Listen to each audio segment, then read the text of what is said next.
오늘은 여호수아서 설교의 마지막입니다. 다음 주부터는 우리가 누가복음 설교를 시작할 예정입니다. 다시 이제 여호수아 전체 구조를 좀 살펴보면 1장부터 12장까지가 가나안 땅을 정복하는 내용이 나오고요.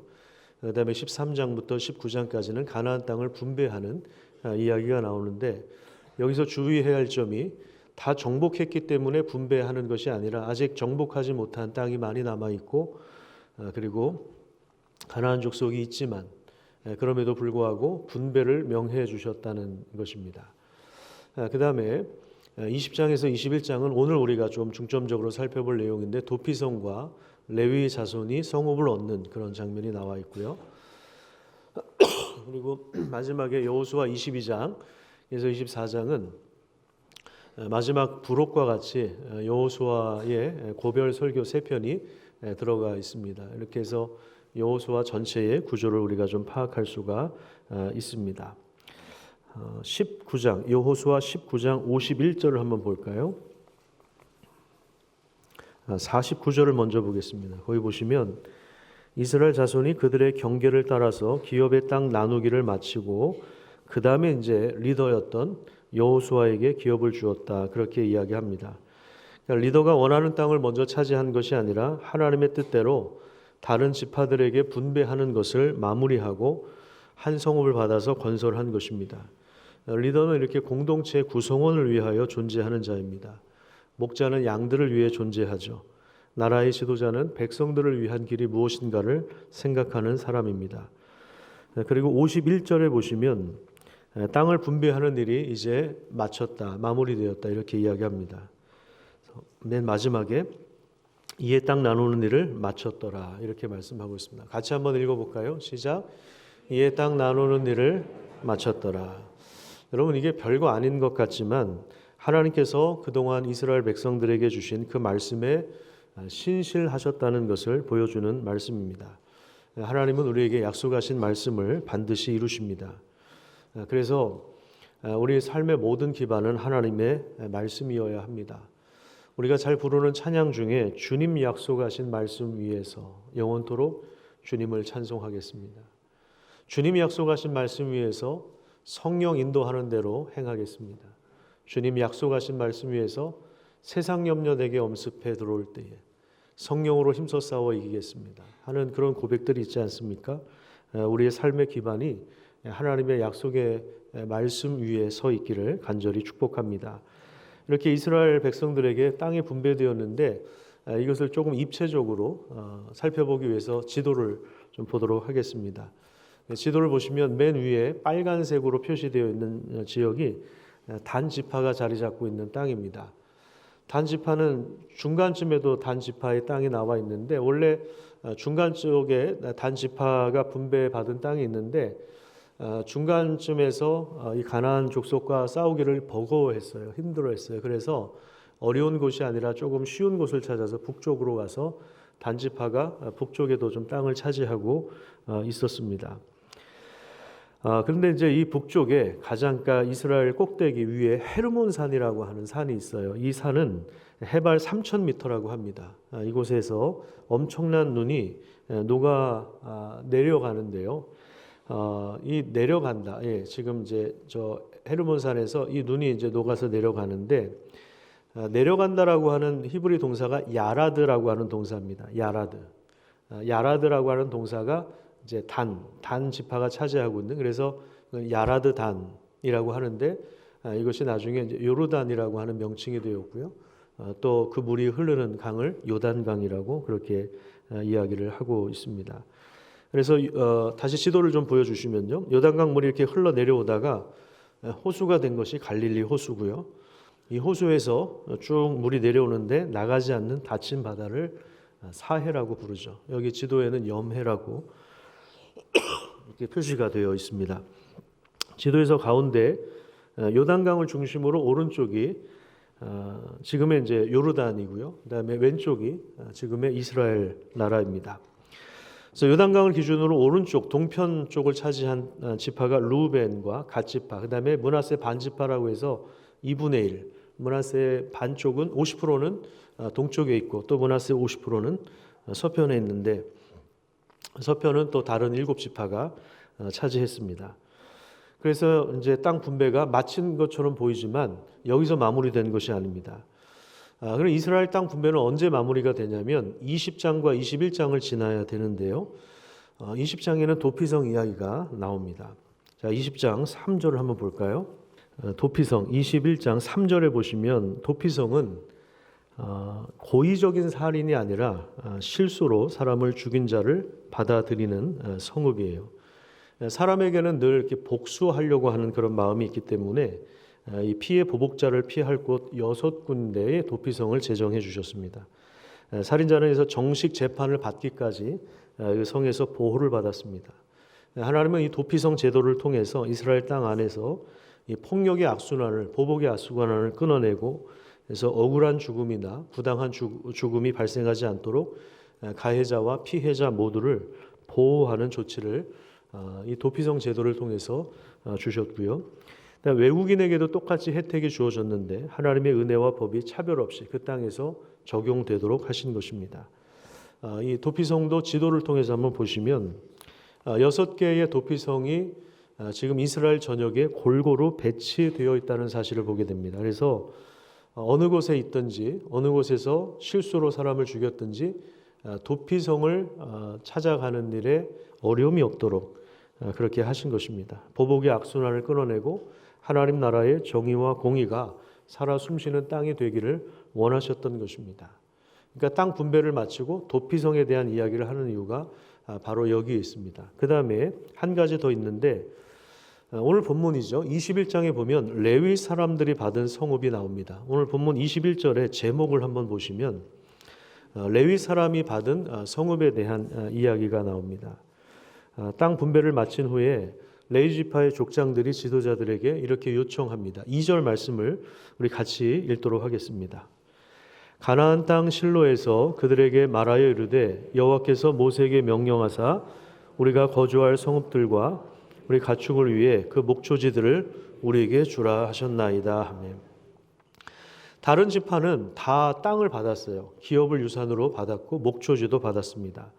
하지만 레위 사람들은 특별히 땅을 받지를 못했습니다. 여호수아 13장 33절에 보면 오직 레위 지파에게는 모세가 기업을 주지 아니하였으니 이는 그들에게 말씀하신 것처럼 이스라엘 하나님 여호와께서 그들의 무엇이 되신다고요? 하나님이 그들의 기업이 되시기 때문에 그들에게는 특별히 땅을 주지 않으셨다. 그렇게 말씀하고 있습니다. 저희가 임광 아파트에 살 때 교회에서 전세로 임광 아파트를 얻어주셔서 그래서 한 7년 정도 살았는데요. 그때 저희 큰아이가 어렸을 때예요. 당연히 우리 집인 줄 알았다가 현실을 알게 된 겁니다. 이건 교회 거다. 교회에서 우리에게 살도록 주신 거다. 우리 재산이 아니라고 하는 말에 우리 딸은 굉장한 충격을 받은 적이 있습니다. 왜 그렇습니까? 레위 지파에게는 모세가 기업을 주지 않았으니, 왜냐하면 이스라엘 하나님 여호와께서 그들의 기업이 되시기 때문에 그런 건데, 저희 딸이 이걸 이해를 하겠습니까? 그래서 저도 따로 설명을 해주진 않았습니다. 근데 어쨌든 그럼에도 불구하고 살아야 될 거 아닙니까? 그렇죠? 어디선가 살아야 될 거잖아요. 저희가 뭐 거리에서 텐트 치고 살면 여러분들이 마음이 편하시겠습니까? 그러니까 이제 사택을 마련해 주시는 거죠. 그러니까 지금 이 레위 지파가 2절에 그렇게 요청을 하는 거예요. 근데 이제 이 내용은 이미 민수기와 신명기를 통해서 하나님이 모세에게 명령하신 것입니다. 그래서 이 레위 지파 성읍은 이스라엘 다른 지파들처럼 어느 한쪽에 땅을 준 것이 아니라 이미 이스라엘 백성들이 다 차지하고 있는 그 땅 중에서 성읍과 목초지를 레위 사람들이 거주할 성읍을 내어주는 형태로 주어진 것입니다. 그래서 21장 우리가 전체를 다 읽지는 않았는데 지금 21장 전체가 다 레위 사람들의 성읍을 분배하는 그런 이야기고, 그다음에 마지막 41절에 보시면 레위 사람들이 이스라엘 자손의 기업 중에서 받은 성읍이 모두 몇 성읍이다 이렇게 이야기하죠? 모두 48성읍이라고 이야기하고, 이 48성읍 안에는 도피성도 들어가 있는 거죠. 도피성 6개가 포함이 되어 있는 것입니다. 자, 그렇다면 왜 하나님은 레위 사람들에게는 별도의 땅을 주시지 않고 이미 이스라엘 백성들이 얻은 땅 중에서, 그 성읍 중에서 48개의 성읍을 내어주어서 거기에 살도록 하셨을까요? 그러니까 레위 사람들은 자기들끼리 모여 산 게 아니라 어떻게 살았습니까?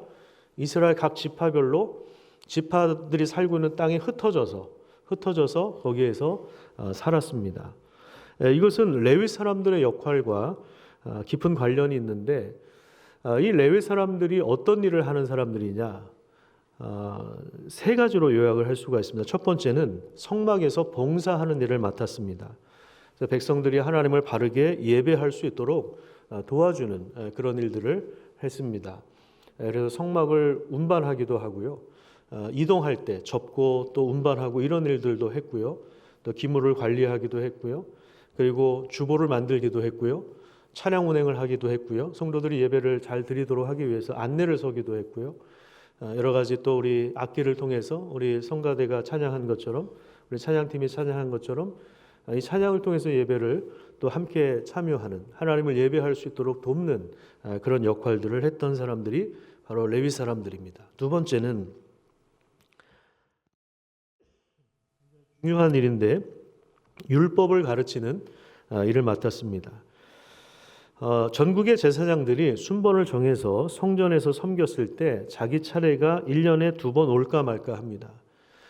그러니까 대부분의 시간은 백성들에게 하나님의 뜻이 무엇인가를 알려주기 위해서 율법을 해석하고 삶 속에 적용시켜주는 일을 감당한 것입니다.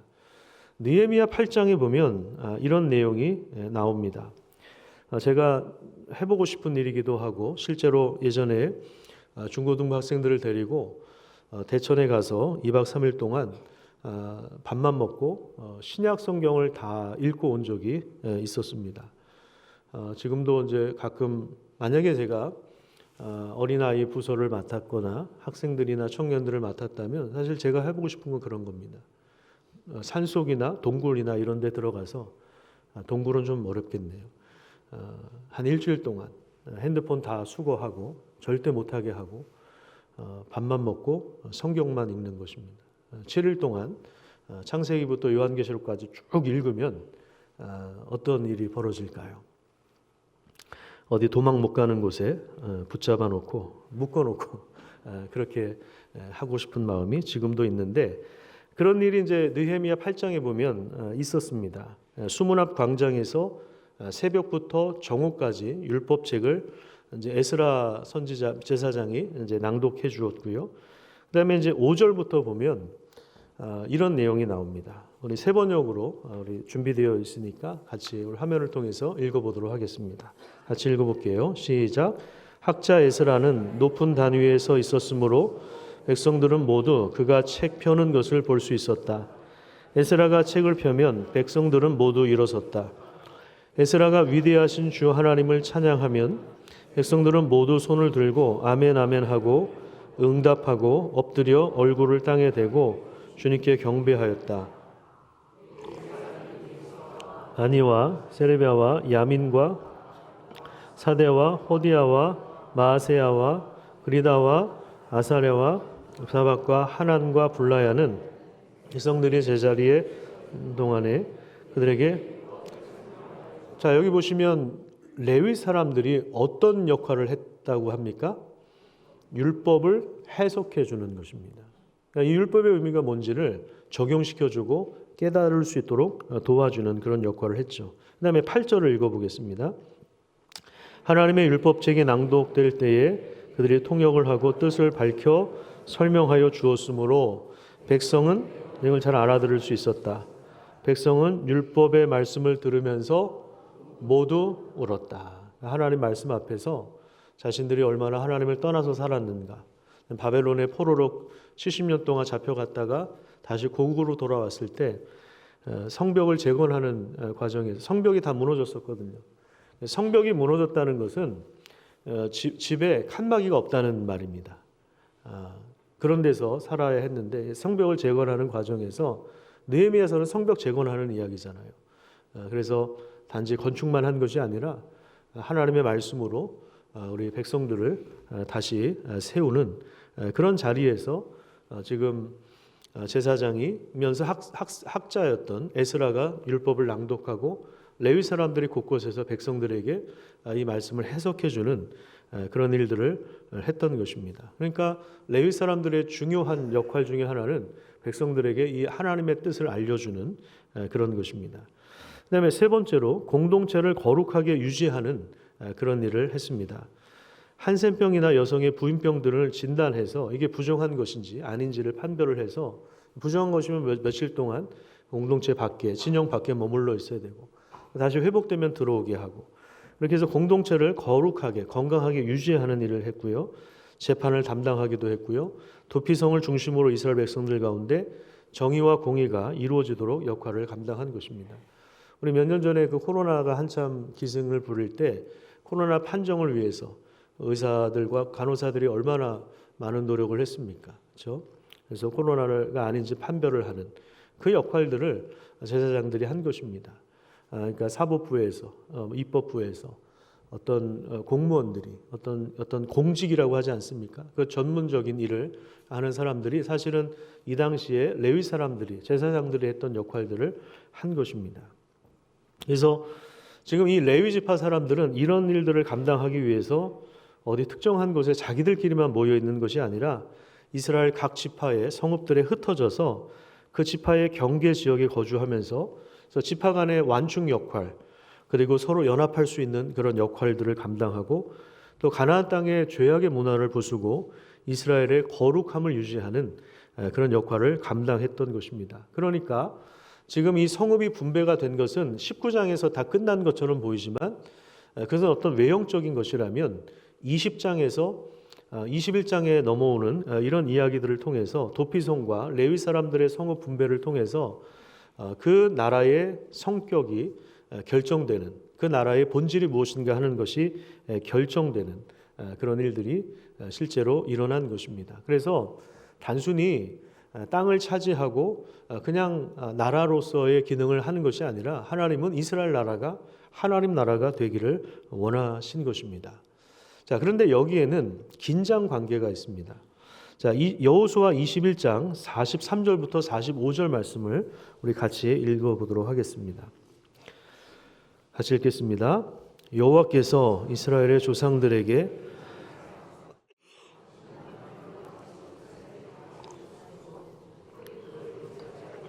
거기에 거주하였으니 그들의 주위에 안식을 주셨으되 조상들에게 맹세하신 대로 하셨으므로 그들의 모든 원수들 중에 맞선 자가 하나도 없었으니 이는 여호와께서 그들의 모든 원수들을 그들의 손에 넘겨주셨음이니라. 여호와께서 이스라엘 족속에게 말씀하신 선한 말씀이 다 응하였더라.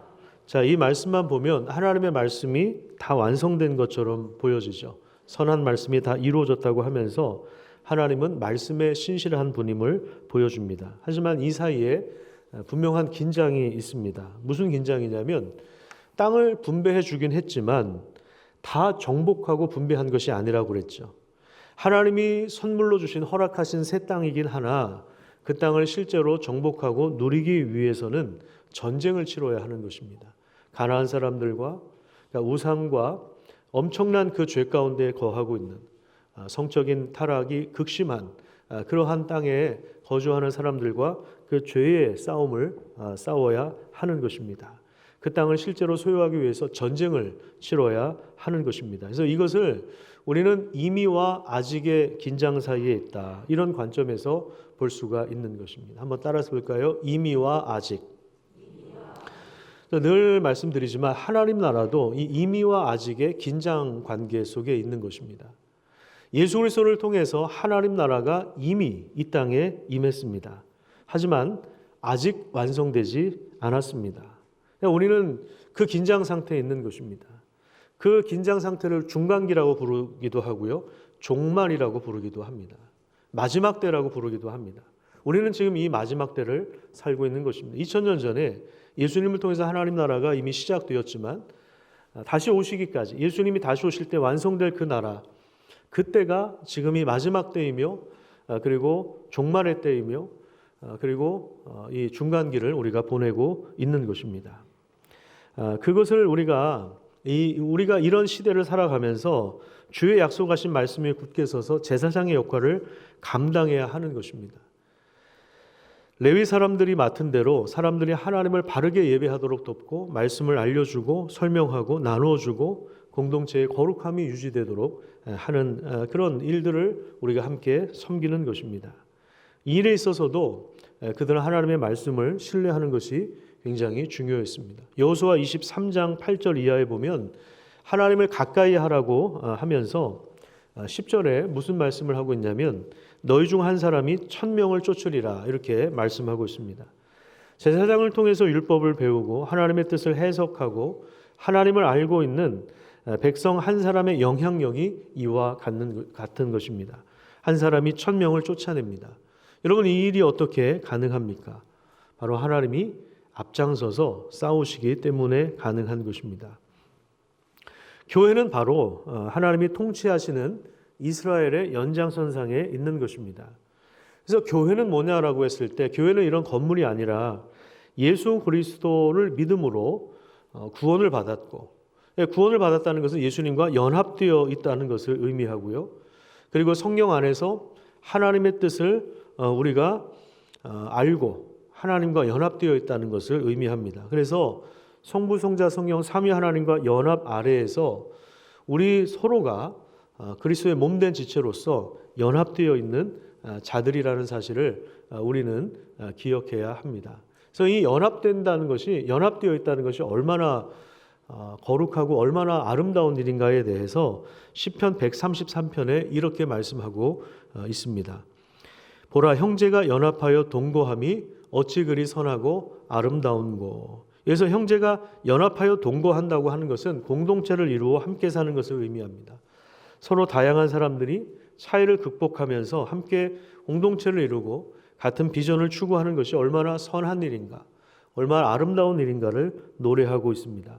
그 아름다움을 두 가지 은유를 사용해서 보여주는데 첫 번째는 기름 이미지입니다. 우리 2절을 한번 보시면 머리에 있는 보배로운 기름이 수염, 곧 아론의 수염에 흘러서 그의 옷깃까지 내려온다 이렇게 이야기합니다. 여기서 이제 기름은 향신료와 함께 머리와 피부를 보호하는 데 사용되었습니다. 그래서 집 주인이 손님을 환대하는 의미로 지극한 정성으로 붓는 것이 바로 기름이었습니다. 이 좋은 기름을 머리에 부어서 수염까지 흘러내려가게 하는 것은 손님을 극진히 환영하는 그러한 고대 문화의 하나의 방식입니다. 시편 23편에도 이런 내용이 나오죠. 주께서 내 원수들의 목전에서 내게 상을 차려주시고 그리고 무엇을 부으셨다고 이야기합니까? 기름을 내 머리에 바르셨다. 그렇게 말씀하고 있는 거죠. 그래서 기름이 흘러내려오는 그 장면들을 여기도 내려오다. 아까 야라드라고 하는 동사가 쓰여진 것처럼 내려온다라고 하는 단어가 나오고요. 그 다음에 세 번째 이미지는 3절을 보시면 헐몬의 이슬. 아까 우리가 제도에서 봤던 헤르몬 산에서 나오는 그 이슬이 시온의 산들에서 내린다. 그렇게 표현을 하고 있습니다. 헤르몬 산은 아까도 말씀드린 것처럼 너무 높아서 지중해의 구름이 그 산을 넘어가질 못한다고 합니다. 그래서 그것이 이슬이 되어서 내려가는데 이슬은 생명과 풍요 그리고 원기 회복을 상징하고 있는 겁니다. 그런데 여호와께서 거기에서 복을 명하셨다. 그렇게 말씀하고 있습니다. 그러니까 형제들이 말씀으로 연합하여 공동체를 이루는 거기에서 아름다움과 영원한 생명과 복을 내려주시는 것입니다. 그 요단강 물이 쭉 흘러내려오는 것처럼 이스라엘 민족 가운데 쭉 흘러내려오는 것처럼 하나님의 복이 공동체를 이루고 살아가는 연합하여 살아가는 이스라엘 공동체 위에 흘러 쭉 내리는 것입니다. 그것이 바로 교회입니다. 그래서 우리가 베드로전서 2장 9절에 보면 우리가 바로 왕 같은 제사장이다 이렇게 이야기하고 있죠. 제사장으로서 목사만 제사장이 아니라 목사도 제사장이지만 우리 성도 한 사람 한 사람이 다 제사장입니다. 제사장으로서 하나님을 바르게 예배하고 또 새가족들이 바르게 예배하도록 돕고 하나님을 아직 제대로 모르는 분들이 하나님을 알아가도록 도와주고 같이 예배할 수 있도록 도와주는 그런 역할, 함께 섬기는 그런 역할을, 우리가 제사장 역할을 사실은 교회 안에서 하는 것입니다. 자, 그런데 이 복은 교회만 누리라고 주신 것이 아닙니다. 이 영원한 생명이, 거기서 명하신 그 복의 내용이 교회를 통해 세상으로 흘러가도록 하나님이 우리를 부르셨다는 사실 또한 기억해야 됩니다. 인도의 사상가이며 독립운동가인 유명한 사람이죠. 간디라고 하는 선생님이 1925년에 어떤 한 잡지에 기고한 내용이 있는데, 제목이 사회를 병들게 하는 7대 악이라고 합니다. 7가지가 있는데요. 원칙 없는 정치, 노동 없는 부, 양심 없는 쾌락, 인격 없는 교육, 도덕성 없는 상거래, 인간성 없는 과학, 희생 없는 신앙. 여러분, 이 내용이 정확히 100년 전이네요. 그렇죠? 1925년에 기고했으니까 100년 전의 글이지만 사실 그 시대뿐만 아니라 오늘 우리가 살고 있는 시대에도 여전히 적용되는 내용입니다. 그러니까 하나님을 거부하고 하나님을 떠난 세상에 민낯이 적나라하게 드러난 내용이죠.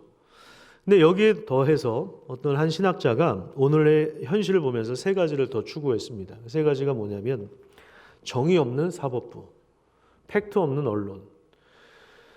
요즘에 그 유튜브가 많이 활성화되고 그래서 조회수가 많이 올라가면 언론에서 그것을 또 홍보해 줍니다. 메이저 언론에서도 그 유튜버를 소개하고 그러니까 근데 이제 이게 검증이 되지 않았거든요.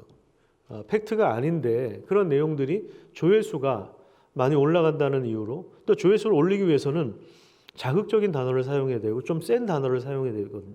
극단적으로 가야 됩니다. 그러다 보니까 이런 것들이 언론에서 걸러줘야 되는데 걸르질 않으니까 이게 팩트가 상실된 정보들이 흘러다니고 있고 그것이 사람들에게 계속해서 전파되고 있고, 그러니까 이 팩트가 없는 그러한 거짓 정보에 의해서 어떻게 됩니까? 우리 인생이 망가지는 거예요. 거기에 시간을 들이고 돈을 들이고, 그래서 우리 인생이 에너지가 소모되는, 정치적으로도 얼마나 소모적인 논쟁이 많이 발생합니까? 그런 어떤 현상을 꼬집어서 팩트 없는 언론이다, 이렇게 이야기한 것 같습니다. 그다음에 영혼 없는 공무원, 물론 영혼이 있으신 분들도 많이 계십니다.